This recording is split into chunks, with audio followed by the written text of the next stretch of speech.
Have you ever wondered where knowledge comes from? Is it invented or discovered? This is a sort of question that people have spent millenniums to answer, and indeed moves the wheel of academia. So perhaps it's time to break free of the shackles of conventionality, close your textbooks, and look through the looking glass, to embrace the road not taken and the world of the unknown. Hi, I'm Joshua, And I'm Telia. and welcome to our podcast, The Uncommon Senses, where we reflect on the nature of knowledge and how we know what we claim to know.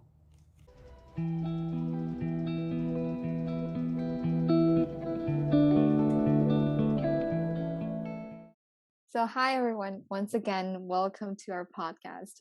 And we're first year university students, so we graduated in the class of 2021, and we did the IBDP program in high school. And for this program, we have some internal assessments, and one of the subject is called TOK, which stands for Theory of Knowledge. And for us, we're the last cohort of the old TOK curriculum.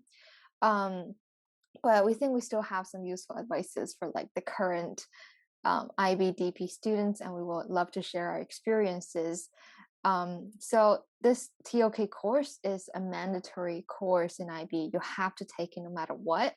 And at the end, we are given a final letter grade, which counts towards the extra 3 bonus points in our final score. And actually, this subject, TOK, inspired us to start our podcast. But you might be thinking, what is theory of knowledge? What is this subject? And why are we still doing this after we finished high school? And we're still repeating this monstrosity of the 2-year high school life. And we also do understand that while we're at school, a lot of students find this topic boring or slightly difficult because some of the contents are kind of like mind-boggling, and it's definitely the uncommon senses. It Yeah. definitely challenges you to think outside of the box. So yeah, we're here to try to help students to survive their TOK subject and hopefully help them find their interest in the subjects. Yeah, so that's basically why we start this podcast in the first place. And so when it comes down to it, what is TOK? So by its name, it sounds like a theory of everything. A shout out to all the Hawkins fans out there. And Mm-hmm. it seems like this really broad and incomprehensible topic that seems to just covers everything while like covering nothing at the same time. So what is TOK? So theory of knowledge, it's long form. When you get down to it, it's layman's term for epistemology. So it's a branch of philosophy concerned with the sources and nature of knowledge. And some key ideas would be considering what is truth, why do we believe in what we believe, and how do we know if the evidence or justification we use to justify our beliefs is reliable or viable. So well, that's more of a textbook knowledge, but I think personally to me, it's more of an invitation to take what is cherished and well established and just Mm, deconstruct them and question them. Just question everything you believe in and really investigate what led you to those beliefs and what they are at its core. So, yeah. we are, after all, living in a common world, and it would be ludicrousy to act and think in a way that is considered ordinary and regular. So here we're trying to just break free of what people think is normal and just try to perhaps introduce a new way of thinking or a new way to act. Right. So yeah, how about you, Yeah. Talia? What does TOK mean to you after the Right. past 2 years of grueling IB study? Right. Yeah, I think I definitely agree with the part when you're talk about like how we want to deconstruct like what we believe in. Why Mhm. do we choose to believe in these kind of information or these kind of knowledge and stuff? Because I think that's very important. And I mean, our world is being constructed by many different areas, Mhm. which yeah, definitely we will talk about that later on. Um, and there's definitely more so-called certainty in certain areas than others. For example, like sciences or Mm. mathematics. Intuitively, you will think that, yeah, definitely these theories or these, algorithms, whatever, they are more certain than, let's say, another subject like history, which is actually still arguable. Mm-hmm. Yeah, as in just history written by historians. Like, definitely if you compare math and science with history, written history, or even verbal history, there are going to be like differences, and there are going to be like people will think one is more certain than the other. But if you consider, like, if we always have this mindset that thinking that okay, math and science is definitely more certain, then we wouldn't have like those brand new theories, like the theory of a general relativity. It's never gonna be, I don't know which word should I use, found, discovered, Yeah, will it's never never. be Yeah. will never Yeah, be I guess. established. Yeah, Yeah, established. Yeah, that's the correct yeah, word. Yeah. right. Yeah, so like yeah, essentially, yeah, if we don't have those, then new theories will never be established if we didn't challenge the previous ones, which we always thought was right. And in terms of history, yeah, for sure, written history might be very different, might be more biased, might have less certainty, but history has happened, and there's no deny in the fact that it has happened. So there's also a certainty that this is what happened, but there is definitely uncertainty in what people tell other people what actually happened. So I think in TOK we kind of like be more open-minded and kind of challenge what we intuitively think. So I think to me that is what TOK is about. Yeah, exactly. And it's just kind of, weird that people think that, subjects like science and those are more reliable than, like, let's say, as you said, like history and those subjects. But when it comes down to it, I think they all have like a certain percentage of certainty while also like having, they all have their own certainties and uncertainties. And it's very just hard to compare like an area of knowledge to each other, I think. Yeah. And yeah, so that's basically what we think about TOK. So hopefully you'll be able to generate more of your own thoughts and your own theories about what TOK is as we go along the way. Yeah. And so yeah, so in terms of the TOK's curriculum, an overview would be there are essentially 8 ways of knowing, and I think now it's rebranded as the cognitive tools in the new curriculum. Right. And so yeah, we're going to quickly go through them. It's really the areas the ways of knowing themselves are really quite self-explanatory, and yeah, but we just want to quickly go through them to let you have like a general idea of what these different ways of knowledge are. So the first one would be language. So as the word implies, it's mainly words or symbols, either written, spoken, or gestured. So some examples would be, words from books, hand signs, or even pictures. So some questions you will ask yourself maybe, is language strictly made for humans?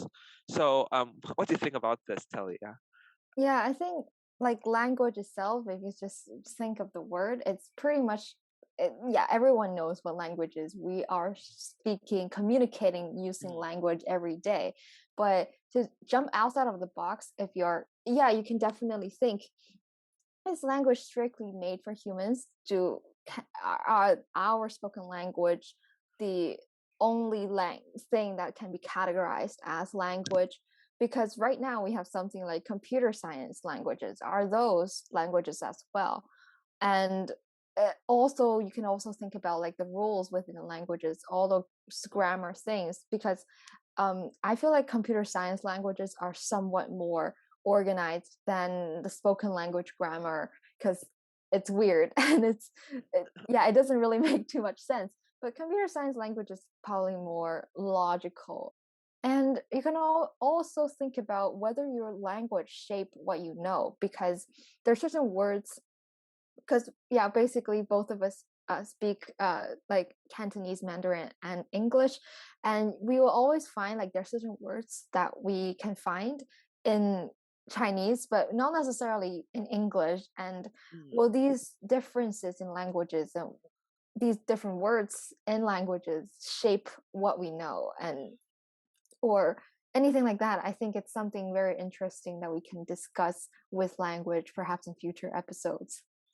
Yeah, definitely. And I think what's interesting about the Chinese language is that when we talk about colors, we often like put a kind of, I don't know, emotion or texture associates with it. So for like ba su su or like ba sai sai, like that kind of like, I don't know. I guess it also shapes the way we see things, because maybe perhaps when we see this color, it's going to signify a different thing than when, let's say, Westerners or people of other cultures see this color. There's definitely this sort of like differences, and when you talk about computer language, it reminds me of, like, for example, animals themselves also have like perhaps a set of communications channels themselves. So for whales and dolphins, they have sonar. So those constitute as knowledge as well. So those are really up for, it's really up for debate. And I think throughout TOK we'll be able to explore more about what it means to communicate and what it means to say certain things. Will it be Yeah, interpreted, in the same way right. that everyone sees it? So, yeah, Yeah. that's basically language. I think speaking of like animal languages, it definitely leads us to the next ways of knowing, which is sensory perception. Because yeah, some animals do communicate verbally, which is I think what we think of what language is. It possibly has to be delivered in a verbal way, or sometimes like hand signs, like gestures physically as well. But for some animals, perhaps communication is using different senses, like the typical five senses we know, like seeing, hearing, smelling, tasting, and touching. Perhaps some animals communicate through scent. Sensory perception can be a way of communication aside from languages. And I think it's very interesting that we brought this up, because in what we talked about, there's like more than five senses. And yeah, Joshua, do you want to maybe mention something about those? What you think about this way of knowing? I think what's interesting to me is that some people is able to use a few of their senses at the same time. So, for example, they're able to see what most of us hear, and I think it's very interesting for how we treat each of the senses individually by themselves. But most of the time, really, these senses actually work together, either in a way that we noticed, as in the case for some people, or in the ways that to neurotypical people, it's more in a subconscious way that these senses work together. And it's also interesting to note how without these senses will be essentially cut off from the external world. So we rely on these senses to a surprising extent, and uh, it really, I think to investigate them is a really important subject, because without understanding how they work, it'll be kind of scary to like not understand how we interact with the rest of the world. So it really, to understand sense perception is to question the world around us and essentially how we interact with it. Yeah, and it's also interesting to like kind of question ourselves which of the senses is the most important, Mm, because I think each one of us like just we definitely have something that we feel like, oh, this is the most important sense that I have. But is there a scientific proof for these kind of things? I think definitely we'll talk more about this in future episodes, whether it is what we think is more important versus what science tells us what is more important. how about to you? What kind of, like, personally, what kind of sense perception is most important to you? I think yeah, my one is possibly the most common. I think it's possibly Yeah. like seeing visual. Yeah. Because yeah, I think I guess there's I feel like this is the most common like Mm, sense that is very important to people. I can't imagine just not being able to see, but it's very interesting because I went to an kind of like an experience exhibition thing, which is called Dialogue in the Dark. yeah, yeah. Yeah, right.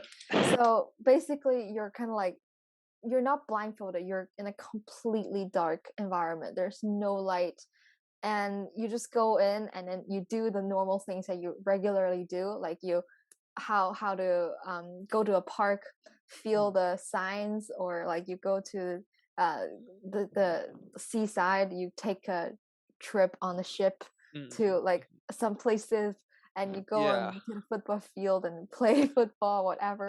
Yeah, it's like regular things that I was like I would never be able to do without, like, you don't realize how much you rely on your sights.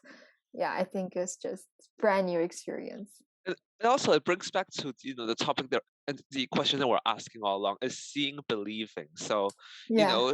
should you believe in everything you see? So like I think as we go down, we're going to explore topics such as illusions, and we're definitely going to talk about Mm. optical illusions and how sometimes even for the senses that we rely on so much could in turn deceive us. So it's really a two-edged sword. Yeah. Yeah, yeah, exactly. I think we can move on to our next way of knowing. Actually, we can move on to the next two ways of knowing, which is Yeah. emotions and reasons, because they seem to be opposing each other. Yeah. Yes, yes. So yeah, and it's very interesting how we moved on from sense perception to emotion, because a lot of it's emotions kind of like the respond um towards the sense perceptions. After you hear, you smell, or you um taste something, you may have a certain kind of emotion coming up. And you know um emotion and reason is sort of the responses we give to external stimuli. So for emotions, it's mainly the conventional sense would be happy, sad, or anger. It's these kind of reaction you give when um you receive certain central stimuli. And also it's kind of, so like in a conventional sense, it's kind of like what you see in Inside Out, the movie, if you've seen it. So um these are things that frames the way we see the external world, and also reflects upon our internal world of how we are as a person. So some people may be more prone to certain types of emotions than others. And reason, oftentimes people seems to think it's the complete opposite of emotion. So to have reason, you won't have emotion, and to emotion, you won't have reason. So reason is more how conventionally we see as more logical, or like how we form thoughts and reason. So it's often contrasted with emotions, and by its definition, it's a more systematic process to how we make sense of the world around us. And Hmm. and often it's the tool that we often use when we're trying to learn subjects, or like to more academic, when we try to be in touch with more academic sides of knowledge. And Right. Natalia, in terms of emotions and reason, which one would you prefer if you have to choose one, in terms of like a way of exploring the world around us? So, yeah, I first of all, I do agree with the point that you raised that most subjects, like, we're encouraged to use reason to, especially in academia fields, which is kind of like, it's kind of suggesting that we somewhat value reason as a way of knowing more than emotion, because, yeah, we're learning these academic things, yeah, so just top, which I think it's kind of weird. And I think when before I studied TOK, I think emotion is kind of redundant. I really do like my I do like my logic, I do like my reasoning, I do want to Uh-huh. judge the world and see the world based on that. When I've changed, I will definitely choose emotion over anything else, because I think this is how I connect with the world. And I think the way to connect with the world is to connect with the people, not the virtual people that you see online or whatever, but you actually go there and experience this with your senses. You get to, like, communicate with them with your languages, whether it's verbal language or like it's body language, and then you connect with your emotions, because emotions is definitely extremely universal, as we will I think we will definitely talk about that in future episodes, like the universality of emotions and also the differences of emotions among different cultures. I think it's not really, possibly not really differences of emotions, but like differences in terms of how we express it. I mean, reason itself is also pretty universal because it's like a logical step. But I think when it comes to like what you mentioned, like seeing the world, connecting with the world, I do feel like I wanted to use my emotions, this way of knowing, relative compared with reason. For me, I I won't say like I use emotion more, but I think I value emotions more Mm. because like I think I made this point in class before when I was back in the IB program. I once made a statement about how I think life is not worth living without emotions, and Mm. because to me I think emotions what separate us from like AI or machineries. Right. Yeah, so it's what gives us our humanity. So I think to me I'll put it in a higher priority, and e- even for reasons I think it's kind of overrated sometimes because everyone have their own set of logic, and when it comes down to that, isn't reasoning just a kind of self justification? It's just a kind of your opinions, because everyone have a different set of logic, and that's where most of the conflicts in the world comes from, like, oh, I'm right and you're wrong. So Right. yeah, it's very yeah, I do see how like without the reasoning, our world can't operate, because a lot of the academic subjects we do, like science or like mathematics, it uses a lot of reasoning, and it's often it's definitely justified in this sense. But I just think that it's important for us to balance both and be really to see both of them in the same light. Yeah. Yeah, yeah, right. Yeah, especially the point you raised about like different people have different logic because yeah, you will expect that okay, sure, we should have the same set of logic in terms of like how we think because it's a step-by-step procedure. What can go wrong? But yeah, in so many different fields, I think especially things that are more like biased, I guess, like Mm-hmm. politics or yeah, these kind of opinionated fields, then people's logic you can see like how different it is, and it's very interesting how this world works. So I think we could move on to the next, which is imagination, I believe. Hmm. So so imagination is mostly like the creation of a non-existent reality with our minds, using both emotion and presence, as we've mentioned Mm. before.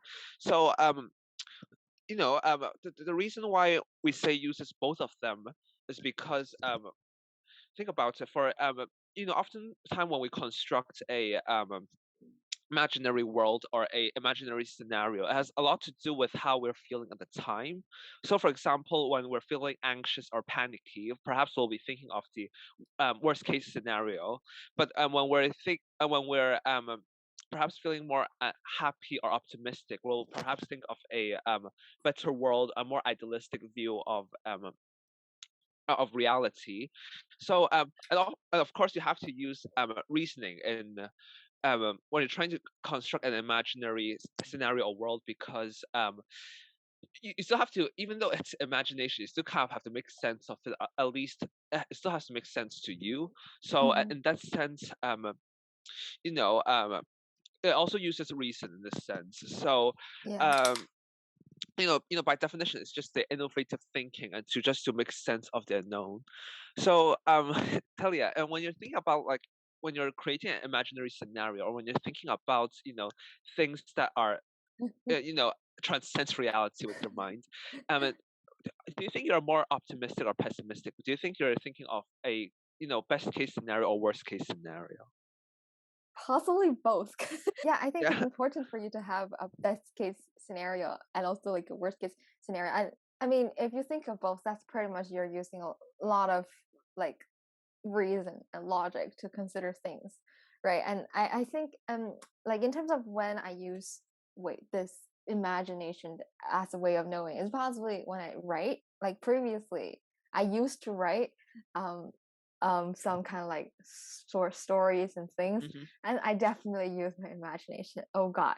And yeah, and it's also kind of frightening, maybe not frightening, but it's also interesting, I guess, to see how my imagination is largely based on some part of reality.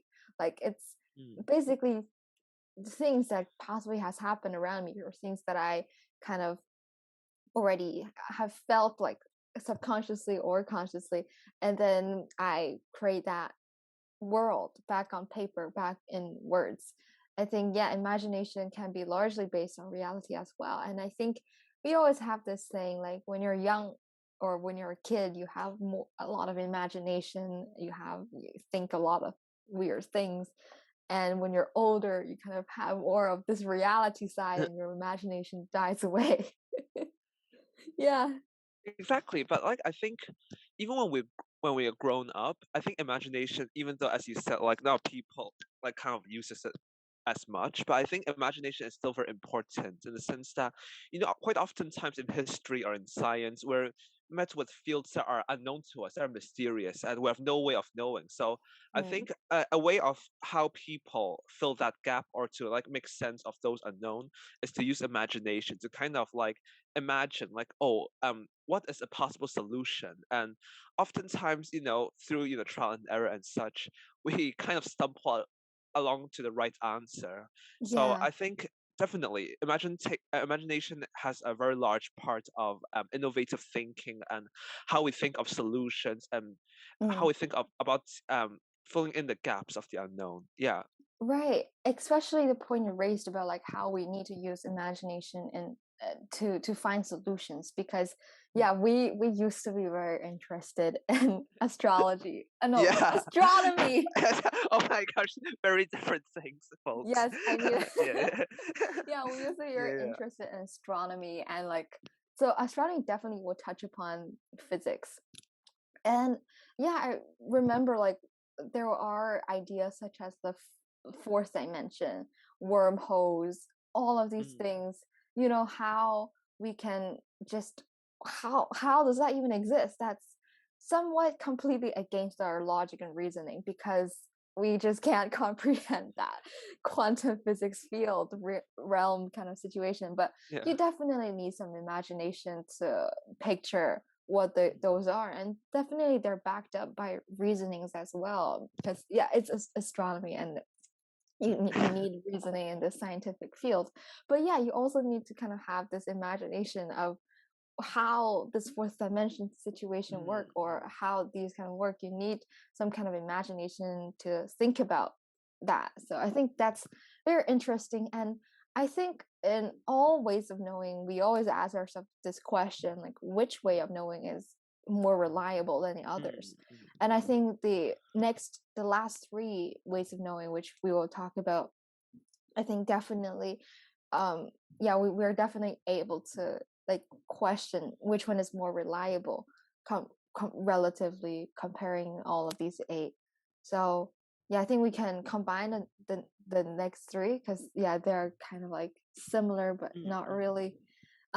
So the another way of knowing is intuition, which is basically what naturally feels right to us. Mhm. And we also have faith, which is the trust that we place in knowledge, which without any proof or anything to support, but we just believe it just because it is what we believe. And I think it's somewhat easily confused, or is confused with intuition, or that there's a lot of similarities. And the last way of knowing is memory, and it is the recreation or remembrance of former experiences that we've created with our senses. Mhm. Yeah, so like I think these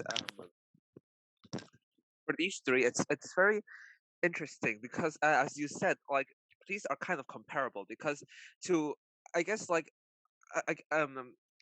in contrast with like the ways of knowing that we've mentioned above, it's kind Mm-hmm. of it's less at least like conventionally speaking, it's less reliable. Like it Mm. feels less reliable because it relies less on like the evidence. So for sense perception, we have like um visual, like we have like visual or like central evidence, and for Mm. language we have like written documents as proof that someone has said something. But for intuition, faith, and memory, it's more like internal. It kind of like um relies on what you feel inside, or like really relies on the person looking inside and just feeling what the right answer is. So I guess in Yeah. this sense it makes it less reliable. But um would you say it's to you, do you think these are actually less reliable, or do you think no, they're actually equally as reliable as the other senses? Mm. Okay, so I feel like for intuition, it's somewhat very. I think you can draw connections between intuition and sense perception. somehow intuition is just like another sense that we haven't found a scientific reason to prove this. So I think it's interesting because, yeah, to some extent, you feel like intuition is accurate. I think there are definitely moments in our own individual lives where you think this is going to happen, and it actually happened. Yeah. It's just interesting. And in terms of faith, yeah, I think the typical example is possibly religion, and also this question, like, is religion just pretty much redundant in modern societies? Right, like there's people who question about that, or even like having, like, if trusting in something like tarot card readings, astrology. Oh, yeah. Right, yeah, like, kind of, because do we actually place our knowledge in these? And it's also kind of interesting in terms of astrology, because um like, why we choose not to believe it? I think a lot of people find it as like a pretty interesting activity, or like, for some people it's possibly like a emotional healing or something. Like, you see these people, like, they kind of like all cried after they had this spiritual experience and stuff. So why is this deemed as like possibly less like less important? I'm not going to say it's a science, because I don't think it's a science. It's not astrology is not a science. But why will we place this as like a less important way of knowing compare with science? Because if you get like some kind of emotional relief from this experience, or you found a part of yourself, then I don't think it's any less valid than another more scientific method of like emotional or psychological healing. But it's also very interesting because previously we associate astrology with witchcraft, a women's field, and therefore does not do anything with how we choose, like, why we place less faith or less trust in this particular way of knowing. I think that's very interesting and open to discussion, possibly. Yeah, definitely. So like as you said, these three fields definitely has a lot to do with like our own biases and prejudice, and the way we subconsciously feel or think.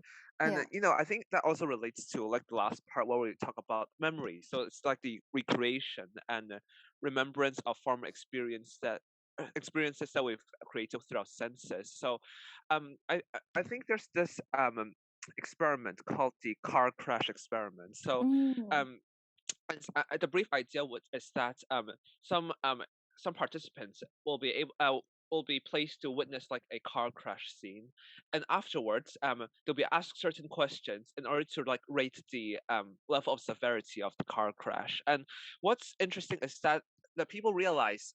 The experimenters realize that the way they frame the questions, the way they ask the questions, to has a big influence of how the respondents Yeah. reply. So, for example, if I use words such as crash or explosion, perhaps the participants will rate the car crash as more severe. But when I Yeah. use words such as scrape or just like a mere scratch, perhaps they Mm. will say that the severity is less. So the experiment is significant in a way that it proves how memory isn't as reliable as we think. Something that we think remember clearly may not really accurately reflect reality. And Yeah. yeah, and with memory, there's a lot of examples we can give. For example, like rose tinted glass. So when we're looking back at the past, perhaps we have this Mm. more nostalgic kind of feeling. So when we look back when we look back at events such as childhood, perhaps we'll be seeing it in a more positive light. And there's also a lot of discussion of how trauma and how emotions, as we mentioned before, shape the way we see past events. So Right. um yeah, do you think memory is such a reliable source as a way of knowing? I feel like I don't think it's very reliable. I don't think. I mean, I don't know. I don't like to use the memory part of my brain. That's why. Examinations. Yeah, I mean, yeah, like, yeah, I don't really like to know this particular way of knowing.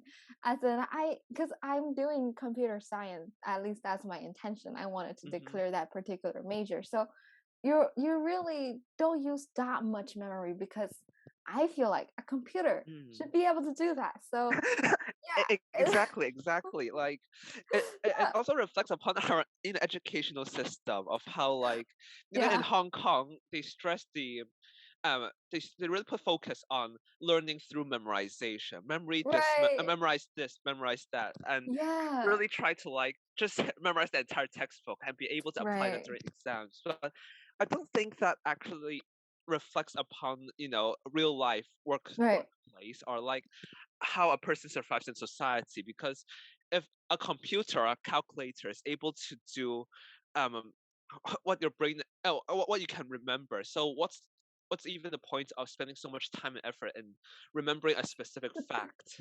Yeah. right. Yeah, exactly. Yeah, So especially like factual based things, because mm. like if you say, because I'm always kind of guilty because I wanted to I I feel like in terms of memory I wanted to use it in like some kind of like Chinese poems, they're so Mm. beautifully written, but I just Yeah. can't memorize it, and I, I really do want to. And because I think, yeah, there's some things that if you memorize it, it's like becomes part of you, but there's some things when once you memorize it, you just tuck it Yeah, at the back of your head, and those that things I is think, yeah, that's so wow. true. Because like when you talked about like Chinese poems, for me, I Mm. really like memorizing them. So I memorize the ones I Ooh, really like. But then like for just really factual stuff, I tend to memorize less. And I find it harder to memorize. For example, like scientific processes, even though I'm doing yeah. biomedical sciences. Yeah, so like Yeah, oftentimes I need to use, for example, like acronyms, or like I right. need to trick my brain into memorizing. And to me, it Yeah. just feels more unnatural, this kind of like memorizing knowledge.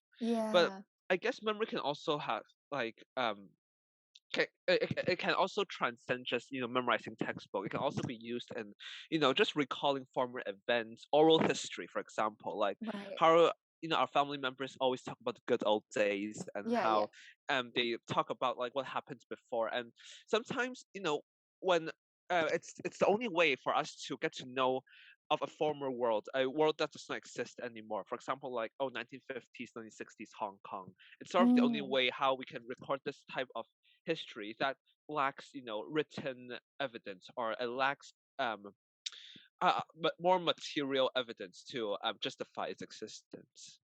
Yeah, I think absolutely the part about history and how memory plays a role in like global history, um that possibly passes down like from family, or yeah, even you see like some historical textbooks, they will like quote unquote certain things that some people have said, which like a lot of people deem that as not as reliable because it's spoken out and it's filled with emotions.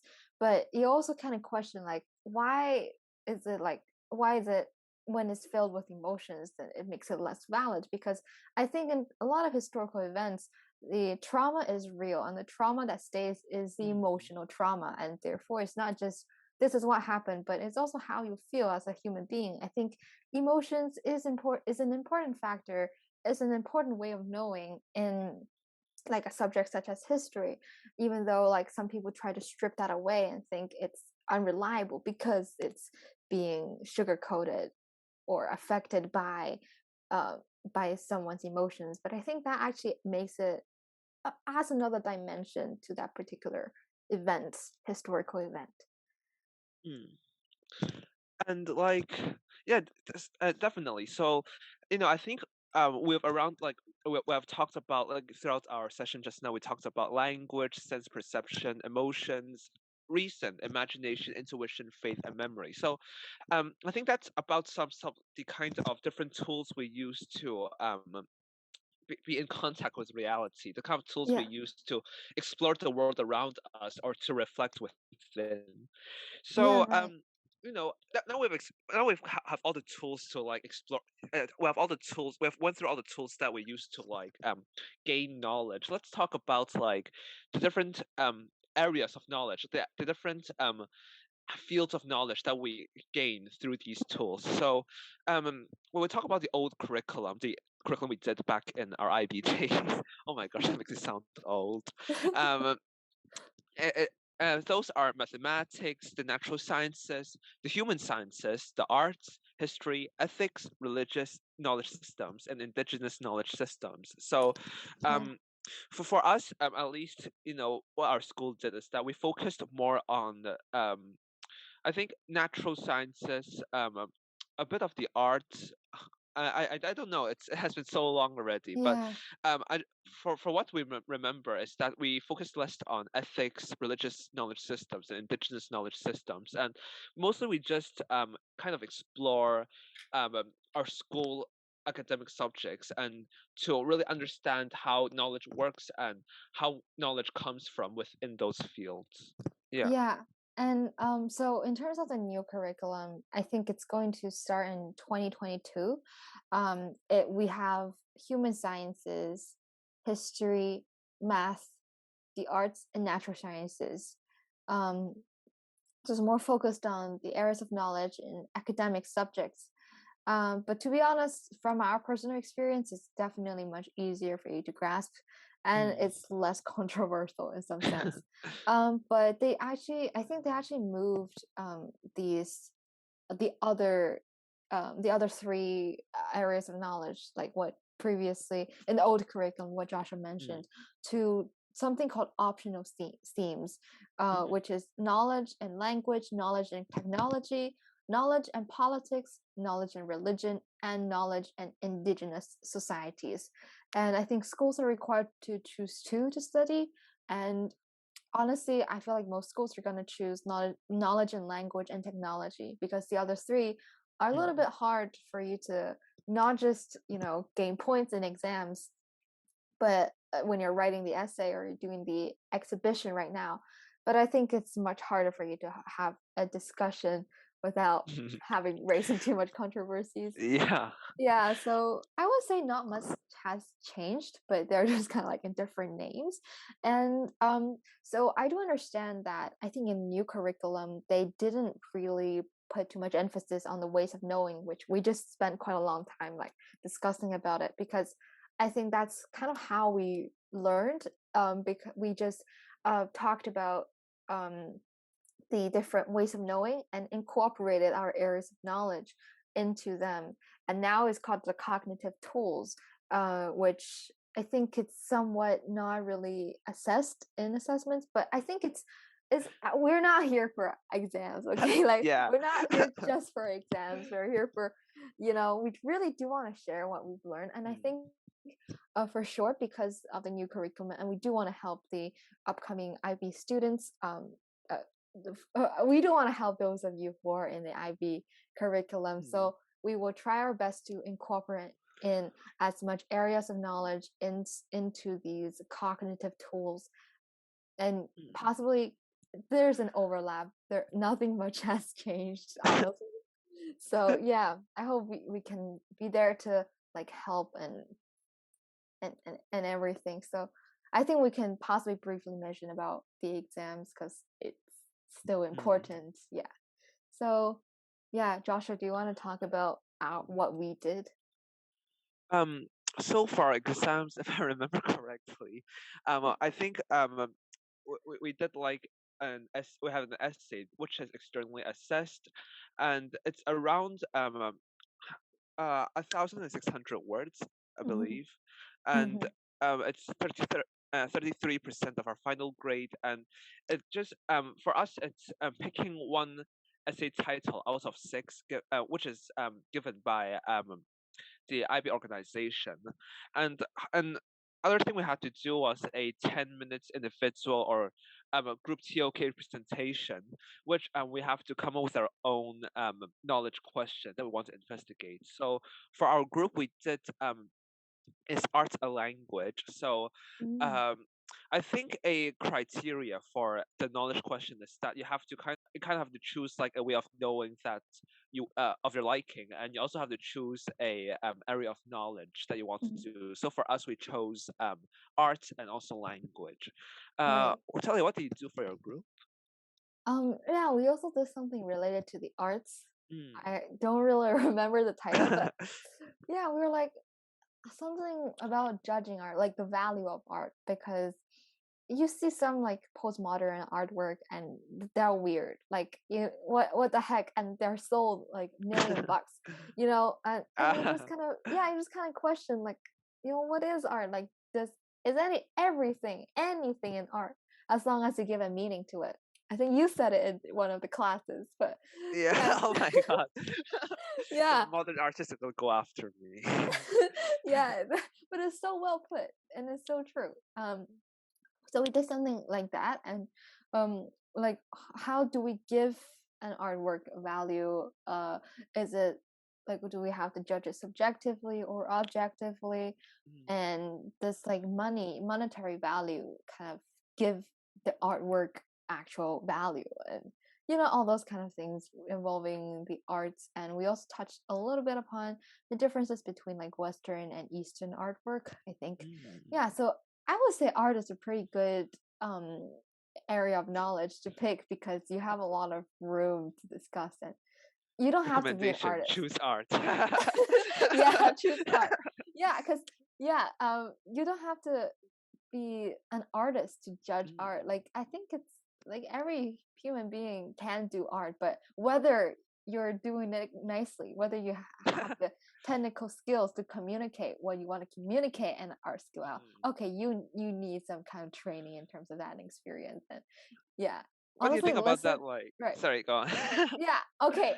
Yeah, I want to say is honestly Yeah. listen to Joshua because he got 100% Oh in my gosh, the no. okay. Okay, so like just his advice is valid. That's just crazy. He got No, no, 30 no, out of no. There's 30. um yeah. So what do you think about that like $1,000,000 The tape artwork that banana. the taped banana one? What do you think about that? Like Uh, do you think it's and worth the price? Would you spend that much money on that no, piece of art? no. I would Yeah. spend my money to better places than a banana that as an artwork I can recreate. And Ah, I yeah, that's very important. right, I don't find any kind of emotional connection with a taped The banana. banana. Yeah, what?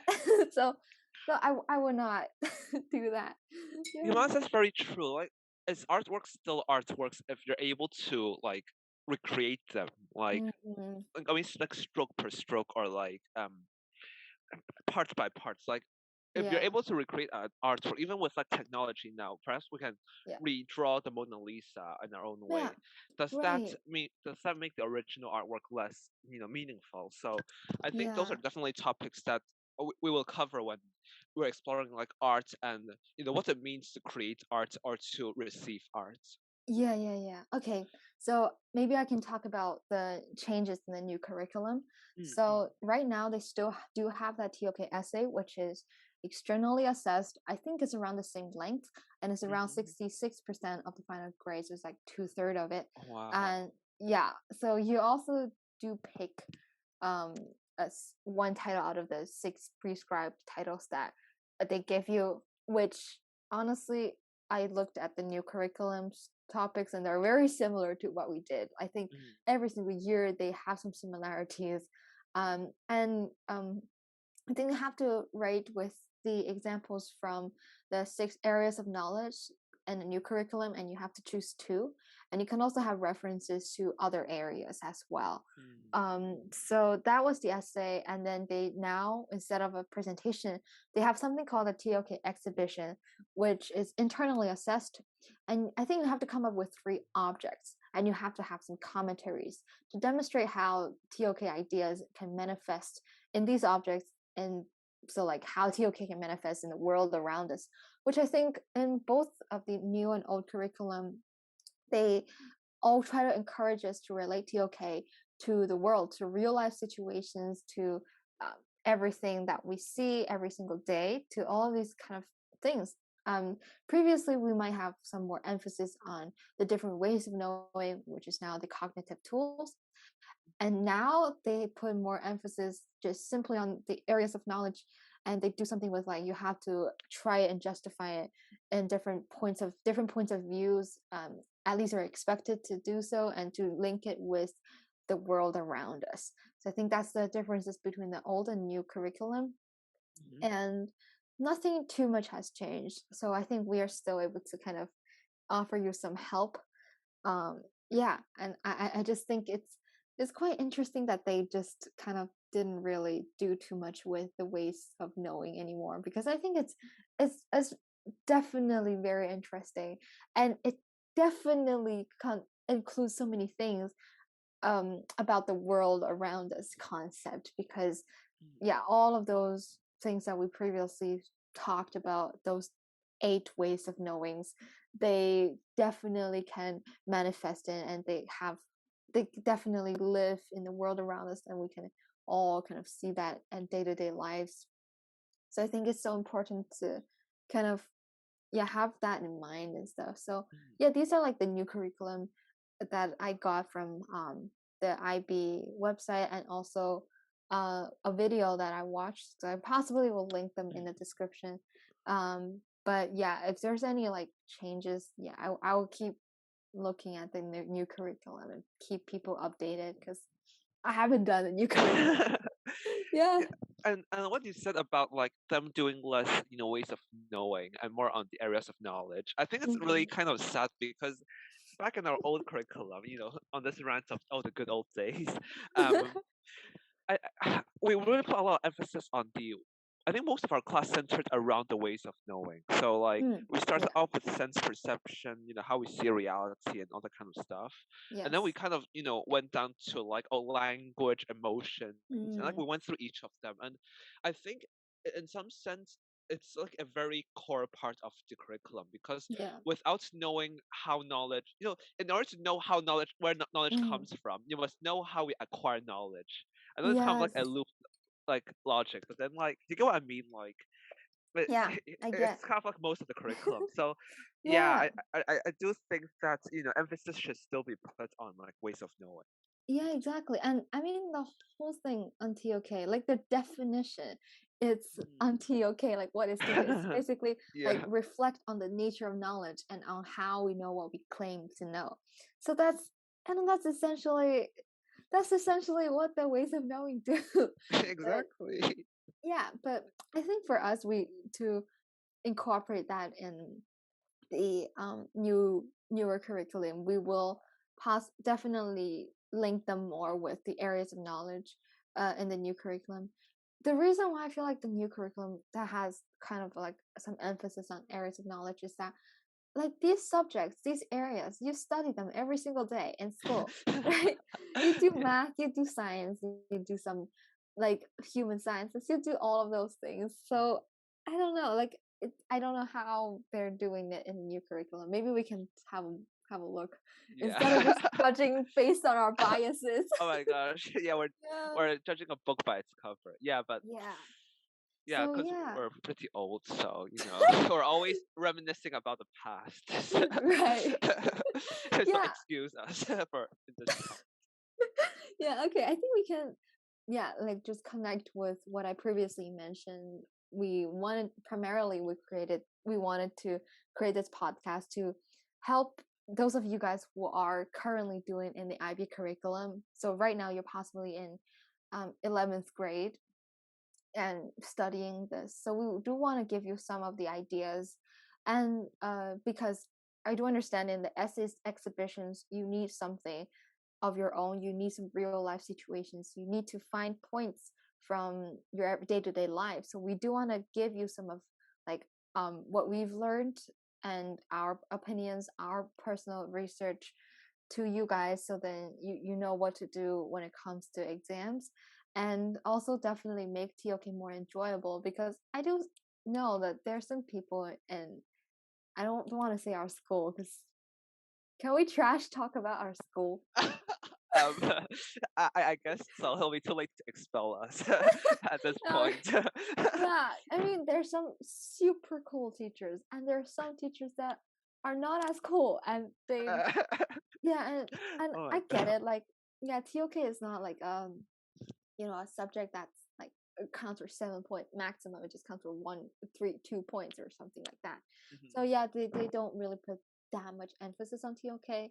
So it can be a little bit boring considering for our school we have to do it like once or twice every single week for for 1.5 hours. So we do want to make it more enjoyable and yeah, help you out with like your essays and exhibitions and stuff. Yeah. I think aside from helping the kids who are in the IB curriculum with their studies, we like also want to possibly like expand this content to other people as well because you can see like TOK is a pretty comprehensive course and it's definitely about like how we know what we claim to know essentially.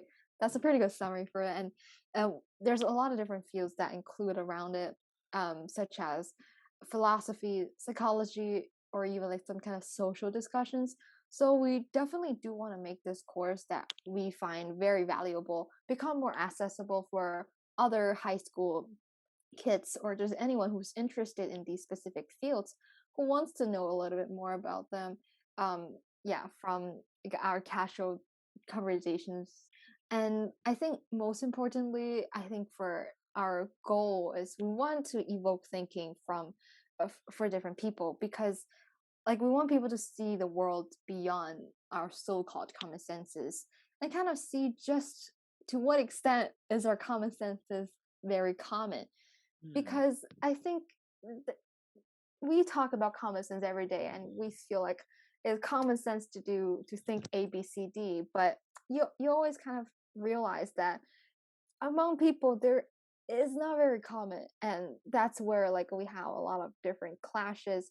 We're kind of like we're becoming very dogmatic in terms of conversations or our opinions, that we're being so extreme in our opinions and we feel like ours is the only correct way because we think with our common sense, and this common sense just think in this particular way, but it can actually be very uncommon. So we just feel like these qualities and these reflective thinking skills are somewhat very important in the 21st century, and where we can like we get so much information and we can just believe in almost everything, and we have all of these social media and all of these algorithms that know exactly what we want to see and just feeds all of that to us. And yes, sure, the internet makes us more accessible to other knowledge kind of things, but I don't really. I think if you're only trapped in your own little world, then you are only going to know those things that are being given to you from those algorithms that gives you what you really like, and we just become a little bit more extreme to things. And I just think we just wanted to have that in mind and tell how hopefully help more people to challenge their common sense. Yeah, like this idea of an echo chamber. So you're Mm, essentially just like you receive information that you want to hear or like that agrees with the point of view. And yeah. I think without this kind of challenge from the outside, this kind of counter argument or like something that counters your opinion, it's really hard to see the world as this is, and it's really hard to gain that clarity in Mm, understanding what reality truly is or what is truth, if that really yeah. is such a thing. Yeah, that's basically why we created this podcast, just to make this subject more interesting and perhaps inspire you to think in a new way. That'll be great if that's possible. Hmm. So for the coming episodes, what to expect is that we hope we can cover around like one topic or one topic, one way of knowing, or one area of knowledge per episode, and we hope this could be more supplementary to our like to the school classes or like whatever curriculum you're doing that involves TOK. And for the next episodes, we're probably going to go through sense perception. And since that's like a really big topic, hopefully we'll be able to span over around 3 episodes. And yeah, we'll try to cover like individual units, so like optical illusions and sense ultra reality and just different topics with this broad category. And yeah, and what will include will be mostly things that we've learned at school, what we found useful, and also our own additional research that we've done by ourselves.